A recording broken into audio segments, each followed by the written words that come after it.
زنها کم علاقه جنسی کند یا که عموما علاقه جنسی نکند در آینده کدام کسلی‌ها پیدا می شود؟ یکم ایمیونیتش می شود، تست کسل می شوند، استرس، دپرسیا می گردند، اعصابش خراب می شود، گرمانال نداشتن یعنی گرمان زنانه پس می شود. وقتی گرمان زنانه پس شد زنک فربه می شود. وقتی فربه شد سخن دیابت بیماری قند پیدا می شود. بسیار علاقه جنسی نکنند، اساسا اندومتریوز، کیستا، میوما پیدا شدنش ممکن. زنک تez پیر می شود. وقتی که فربه شدین گرمانتون سست شد تez پیر می شود.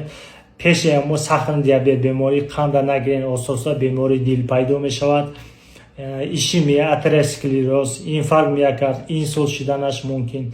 برای همین پیشگیری کردن در که حتما پیش گینکولوگ رفتن در که یا که اندوکرینولوگ یا که پیش تراپیوت آنالیزور سپوریده توبه‌اش گرفتن در که همین ویدیو اگر شما دا معقول شده باشه زنها برای مردکا روی کنین، مردکا برای زنها همین ویدیو روی کنین، آبونه شوین و فکرش خطانه نویسین در کامنتاری. رحمت سلام.